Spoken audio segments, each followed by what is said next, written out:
देखिए बच्चों, आज का जो टॉपिक है, आज हम लोग पढ़ेंगे भारत के प्रमुख बहुउद्देशीय नदी घाटी परियोजना को आज हम लोग पढ़ेंगे, ठीक ना।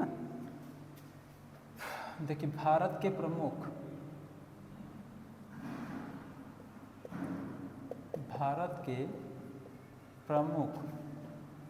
बहुउद्देशीय नदी घाटी परियोजना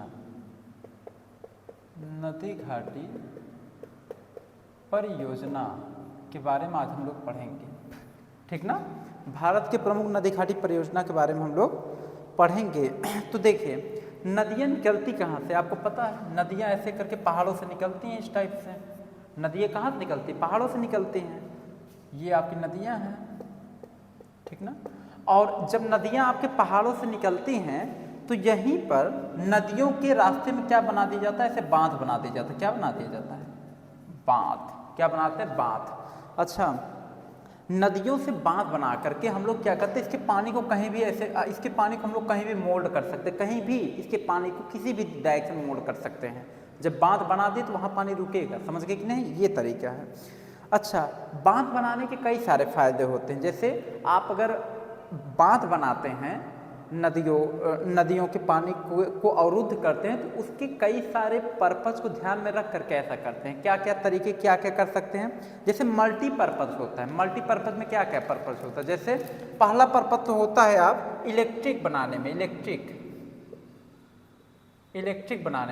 मतलब विद्युत बनाने में, विद्युत धारा बनाने में हम लोग करते हैं इसका यूज। दूसरा काम है जैसे रोड के सेंस से करते हैं। तीसरा काम होता है पाइपलाइन बिछाने के सेंस में किया जाता है ऐसा काम। चौथा जो उद्देश्य होता है वो बाढ़ को कंट्रोल करने के लिए करते हैं। बाढ़ को कंट्रोल करने में ऐसा काम किया जाता है। पांचवा काम है नहर निर्माण के लिए ऐसा काम करते हैं। नहर निर्माण के लिए ऐसा काम किया जाता है, नहर को निर्माण करने के लिए, ठीक ना। ये इतने सारे मल्टीपर्पज के लिए हम लोग नदी घाटी परियोजनाओं का क्या करते हैं, यानी कि नदियों में बांध बना करके इतने सारे पर्पज को हम लोग ध्यान में रखते हुए काम करते हैं। क्लियर। तो ये हो गया। देखिए, 1948 में पंडित जवाहरलाल नेहरू ने बहुउद्देशीय परियोजनाओं की नींव रखी थी। आपसे क्वेश्चन किया जाए, बहुउद्देशीय परियोजनाओं की नींव भारत में कब रखी गई थी, तो 1948 में कब रखा गया था।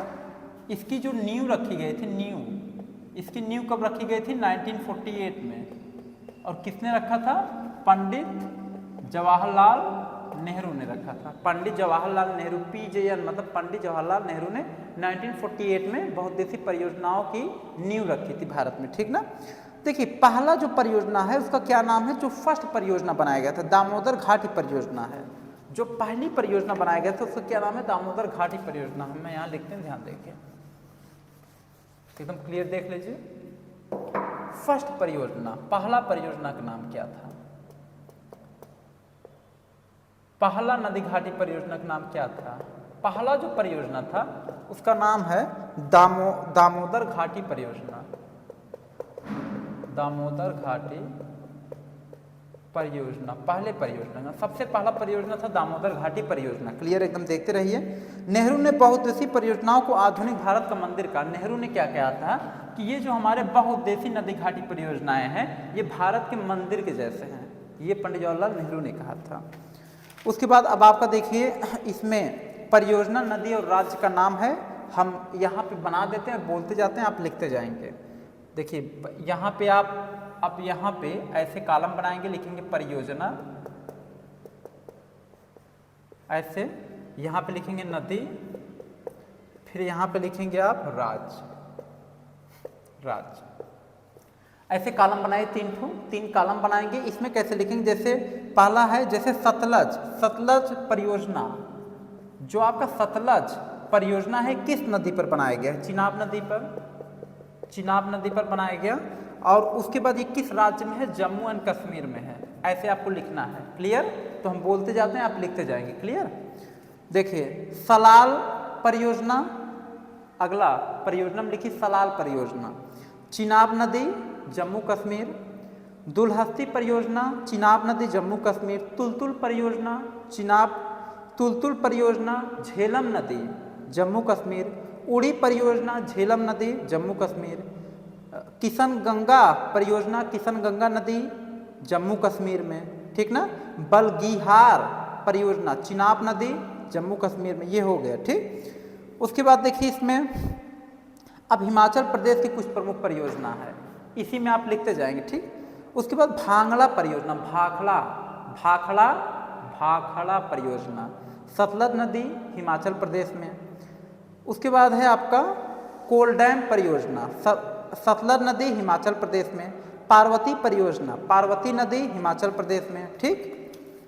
उसके बाद अगला है टिहरी बांध परियोजना, टिहरी बांध परियोजना भागीरथी प्लस भीलंगना नदी, भागीरथी प्लस भीलंगना नदी कहाँ है? उत्तराखंड राज्य में है, राज्य में उत्तराखंड लिखेंगे। उसके बाद है कोटेश्वर परियोजना भागीरथी नदी उत्तराखंड। अगला है नांगल परियोजना सतलज नदी पंजाब में। फिर है आपका रंजीत सागर बांध परियोजना रावी नदी पंजाब में, ठीक। पोग परियोजना ब्यास नदी पंजाब में है, ठीक। अगला है आपका सरहिंद परियोजना सतलज नदी पर बनाया गया है, कहाँ है? हरियाणा राज्य में है। जवाहर सागर परियोजना चंबल नदी पर बनाया गया है, कहाँ है? राजस्थान में है, लिखते जाइए आप क्लियर ऐसे। उसके बाद राणा सागर परियोजना कहाँ है? चंबल नदी पर बनाया गया है, कहाँ है? राजस्थान में है, क्लियर। चलिए ये आपका हो गया। मध्य प्रदेश में भी देखिए कुछ तवा परियोजना, तवा नदी, तवा परियोजना देखिए ऐसे लिखा जाएगा, तवा परियोजना तवा नदी पर बनाया गया, कहाँ है? मध्य प्रदेश में है, ऐसे देख लीजिए, ऐसे मध्य प्रदेश में है। उसके बाद बाण सागर परियोजना सोन नदी पर मध्य प्रदेश में बनाया गया है। गांधी सागर परियोजना चंबल नदी पर बनाया गया है, कहाँ बना है? मध्य प्रदेश में। उसके बाद है आपका पंचेत बांध परियोजना, पंचेत बांध परियोजना चंबल नदी पर बनाया गया है, मध्य प्रदेश में। उसके बाद है नर्मदा सागर परियोजना, नर्मदा नदी पर बनाया गया है, मध्य प्रदेश में, क्लियर। ये आपका हो गया टॉपिक यहाँ तक कंप्लीट। अब जो है आपका नेक्स्ट टॉपिक है जनसंख्या पॉपुलेशन। ये आपका आज क्या ये पूरे जियोग्राफी का ये आपका लास्ट टॉपिक है। जनसंख्या पढ़ाने के बाद आपका सब कंप्लीट हो जाएगा, पूरा कंप्लीट, पूरी जियोग्राफी कंप्लीट हो जाएगी। देख लीजिए एक बार।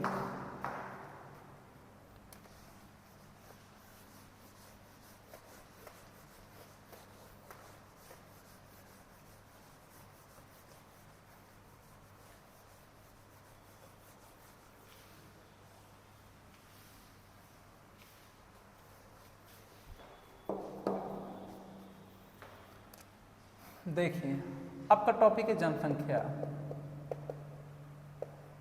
पॉपुलेशन, जनसंख्या। देखिए जनसंख्या में क्या है? जनसंख्या संबंधी सिद्धांत किसने दिया था? माल्थस ने दिया था। किसने दिया था? जनसंख्या संबंधी जो सिद्धांत देने वाले थे उनका नाम था माल्थस। माल्थस जनसंख्या संबंधी सिद्धांत किसने दिया था? माल्थस ने दिया था, ठीक ना। उसके बाद माल्थस के अनुसार जनसंख्या गुणोत्तर श्रेणी में बढ़ती। माल्थस ने कहा था कि जनसंख्या गुणोत्तर श्रेणी में बढ़ती है, अर्थात लगभग 16 साल में जनसंख्या दोगुनी हो जाएगी। जनसंख्या के 5 अवस्थाएं हैं, प्रथम अवस्था, द्वितीय, तृतीय, चतुर्थ, पाँच अवस्था, ठीक। प्रथम अवस्था होता है, इसमें जन्म दर तथा मृत्यु दर दोनों ही उच्च होता है। देखो जनसंख्या के 5 अवस्था होता है, आपको जानकारी के लिए बता दें 5 अवस्थाएं होती जनसंख्या की, 5 अवस्था, ठीक। जैसे प्रथम अवस्था, प्रथम अवस्था में क्या होता है कि इसमें जन्म दर, इसमें जो जन्म दर है और मृत्यु दर दोनों ही उच्च होता है। मतलब इसमें जन्म दर और मृत्यु दर दोनों ही उच्च होता है। ये पहली अवस्था है। फिर दूसरी अवस्था क्या है? दूसरी अवस्था देखा जाए, इसमें जन्म दर उच्च, इसमें जो जन्म दर होता है ये उच्च होता है और जो मृत्यु दर होता है वो निम्न होता है। मृत्यु दर क्या होता है? निम्न होता है। इसमें जनसंख्या बहुत तेजी से बढ़ती है। इसमें जो जनसंख्या है, पॉपुलेशन, जो इसमें जनसंख्या है, इसमें जो जनसंख्या बहुत तेजी से ग्रो करती है, बहुत तेजी से बढ़ती है। तीसरी अवस्था, तीसरी अवस्था में क्या है? इसमें जन्म दर उच्च होता है, इसमें जन्म दर उच्च होता है तथा मृत्यु दर बहुत ही कम होता है और मृत्यु दर बहुत कम होता है। इसमें जनसंख्या में स्थिरता बढ़ती है, जनसंख्या में स्थिरता बढ़ती है। स्थिरता क्या होती है? बढ़ती है। चौथी अवस्था है, इसमें जन्मदर मृत्यु दर दोनों ही बहुत कम होती है। इसमें जन्मदर और मृत्यु दर दोनों ही बहुत ही कम होता है। ठीक, इससे स्थिरता अधिक होती है, इसमें स्थिरता अधिक होती है, जनसंख्या में स्थिरता अधिक होता है। ये एकदम क्लियर देखते जाइए। लास्ट अवस्था है पांचवी अवस्था, हम बता देते हैं, एक बार देख लीजिए, वीडियो को पॉज करके भी आप लिख सकते हैं।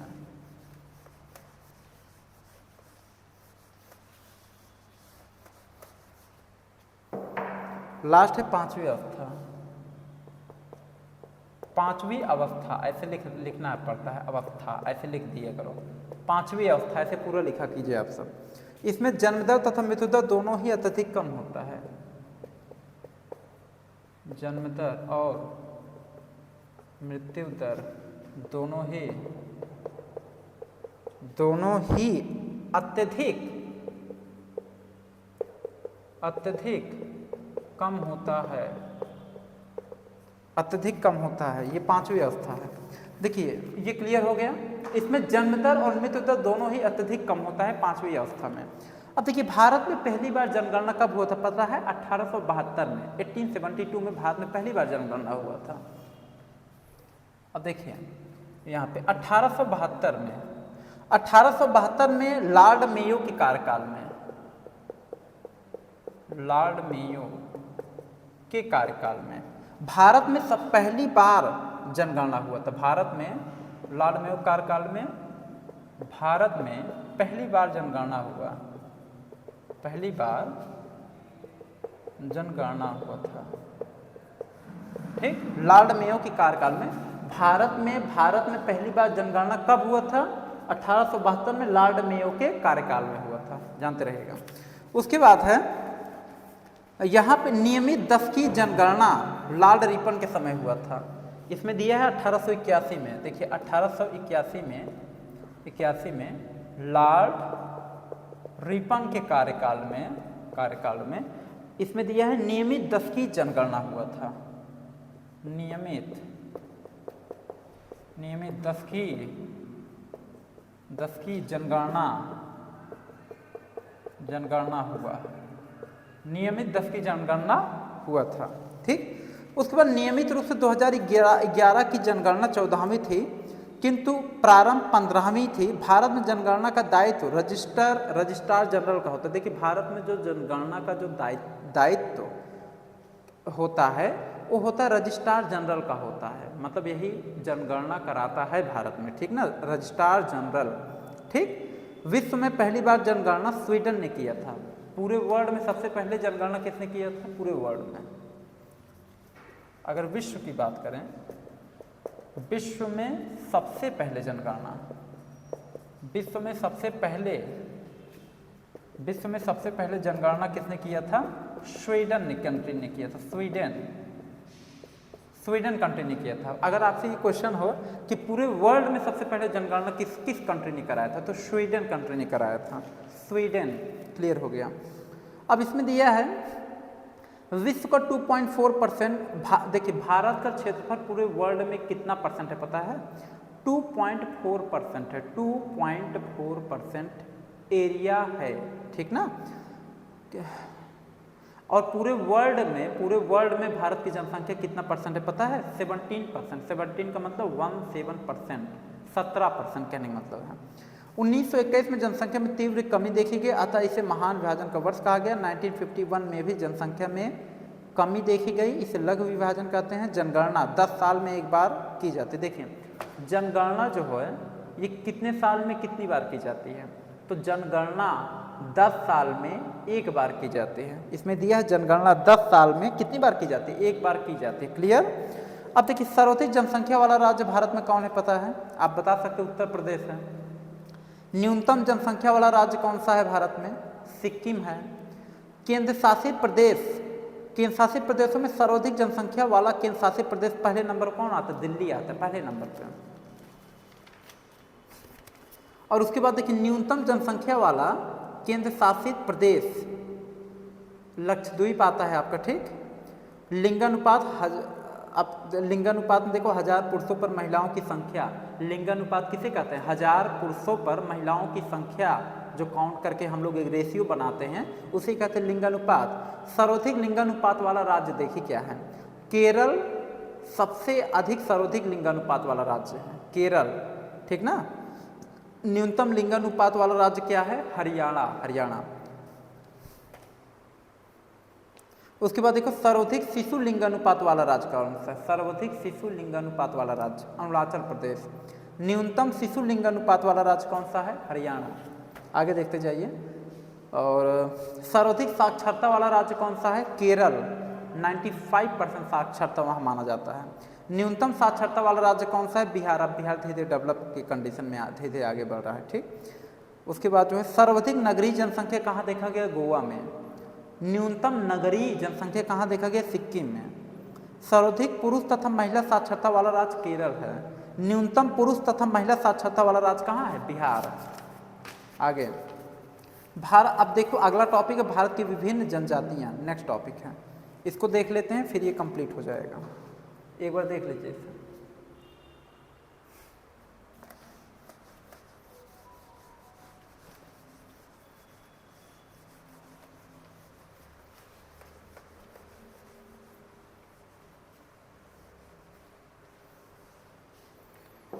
आज का लास्ट क्लास है। आज ये आपका पूरी जियोग्राफी आज कंप्लीट हो जाएगी। आज आपकी भारत की विभिन्न जातियाँ,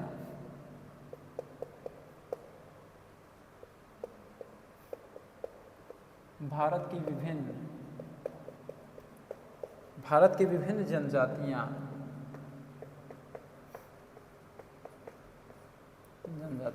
देखिए भारत की 550 जनजातियों को दो भागों में बांटते हैं। यानी भारत में कुल कितनी जनजाति टोटल? भारत में कुल कितनी जनजाति हैं? भारत में कुल कितनी जनजाति? 550। देख रहे हैं भारत में कुल 550 जनजाति है। उन 550 जनजाति को दो भागों में बांटते हैं। किसमें किसमें? अनुसूचित जाति और अनुसूचित जनजाति में बांटते हैं। देखिए अनुसूचित जाति और अनुसूचित जनजाति।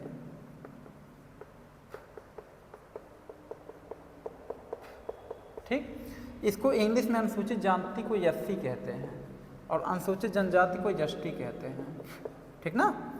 अब देखिए इनकी संख्या कै परसेंट है? 16%। इनकी संख्या कितना है? 8.5% इनकी संख्या है। देख रहे हैं भारत में सर्वाधिक शेड्यूल कास्ट कहाँ है? भारत में सबसे ज़्यादा जो शेड्यूल कास्ट के लोग हैं ये सबसे ज़्यादा, देखो एससी सबसे ज़्यादा कहाँ है? यूपी में आते हैं। जो शेड्यूल कास्ट के लोग होते हैं, schedule caste, schedule tribe English में कहते हैं, इसका शॉर्ट नेम है, ठीक। शेड्यूल कास्ट के लोग सबसे ज़्यादा कहाँ आपको पाएंगे? उत्तर प्रदेश में मिलेंगे, सबसे ज़्यादा शेड्यूल कास्ट के लोग रहते हैं। और एसटी कास्ट के लोग सबसे ज़्यादा कहाँ रहते हैं? मध्य प्रदेश में। ध्यान देना एसटी वाले सबसे ज़्यादा आपके एमपी में रहते हैं, मध्य प्रदेश में रहते हैं, ठीक। एससी की सर्वाधिक प्रतिशतता कहाँ है? पंजाब में है। एससी का सर्वाधिक परसेंट रेट कहाँ है? आपका पंजाब में देखने को मिलेगा, पंजाब में, ठीक। भारत की सबसे बड़ी जनजाति कौन सा है? पता है भारत की सबसे बड़ी जनजाति भील और गोंड है। ध्यान देना भारत, हम लिख देते हैं, एक बार देख लीजिए। भारत की सबसे बड़ी जनजाति कौन सी है? भील और गोंड।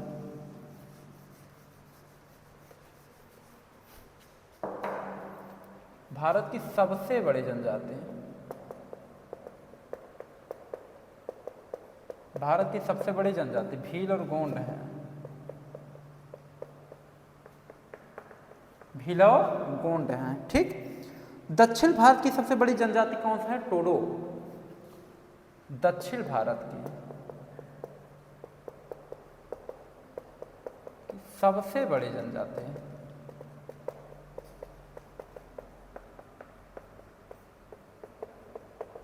टोडो है। टोडो दक्षिण भारत की सबसे बड़ी जनजाति टोडो है और भारत की सबसे बड़ी जनजाति भील और गोंड है।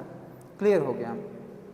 टोडो जनजाति जो आपने नाम सुना, ये टोडो जो जनजाति होते हैं ये नीलगिरी पहाड़ी पर रहते हैं, ठीक ना। किस पहाड़ी पर रहते हैं? नीलगिरी पहाड़ी पर रहते हैं, नीलगिरी पहाड़ी पर।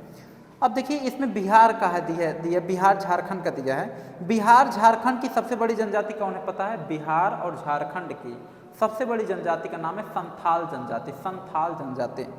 और पूर्वोत्तर भारत की जो सबसे बड़ी जनजाति है उसका नाम है बोडो। क्या नाम है? बोडो, बोडो। देखिए लिख देते हैं पूर्वोत्तर वाला।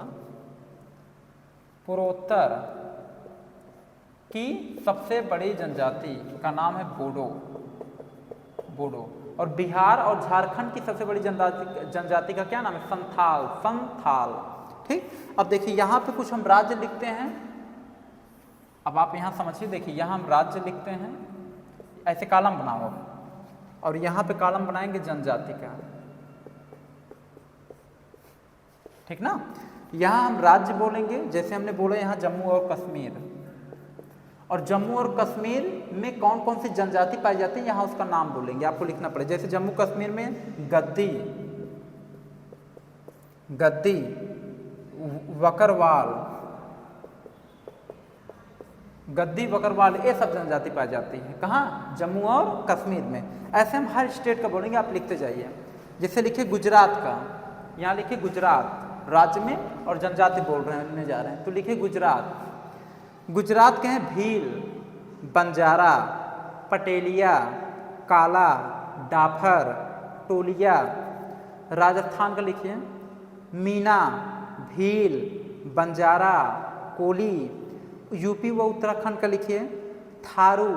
थारू जो जनजाति होती है ये दिवाली को, ये जो दीपावली है, दीपावली इसको शोक के रूप में मनाते हैं, शोक, शोक के रूप में मनाते हैं। चलिए मध्य प्रदेश में लिखिए गोंड, मध्य प्रदेश में लिखेंगे गोंड, गोंड, गोंड कामा करके भील। बिहार झारखंड में लिखिए संथाल, कामा कीजिए मुंडा, हो, कोल। उड़ीसा में लिखिए खोड़। अरुणाचल प्रदेश का मिसमी, कामा करके डाफला। असम में बोडो, कामा करके मिकिर। मेघालय में गारो, खासी, कामा कीजिए जयंतिया। नागालैंड में मो, मा लगाओ, आ का मात्रा लिखो, उस पर ओ का मात्रा चढ़ाओ, मो, कामा कीजिए अंगामी। मणिपुर में लिखिए कुकी जनजाति, कुकी। मिजोरम लुसाई, मिजोरम में लुसाई जनजाति हैं। आंध्र प्रदेश में कदर जनजाति हैं। केरल में क्या है? इरला, इरला जनजाति हैं। तमिलनाडु में टोंडा जनजाति, टोंडा जनजाति हैं। उसके बाद अंडमान और निकोबार में सैम्पेन, कामा कीजिए भाखा, कामा कीजिए सेंटलीज, कामा कीजिए जारवा जनजाति पाई जाती है। ठीक, अंडमान और निकोबार द्वीप समूह में। इसी के साथ हुआ आज आपका जियोग्राफी कंप्लीट। आज आपका लास्ट क्लास था ये जियोग्राफी का। आज जियोग्राफी आपका कंप्लीट हो गया है। अब आपका कल से इकोनॉमिक्स स्टार्ट होगा। इकोनॉमिक्स का मतलब है कि अर्थशास्त्र, यानी कि अब आप जो है अर्थशास्त्र के बारे में पढ़ेंगे। इकोनॉमिक्स सिलेबस को अब आप पढ़ेंगे। तो आज के लिए इतना ही। इसके आगे का वीडियो अब आपका नेक्स्ट डे चलेगा।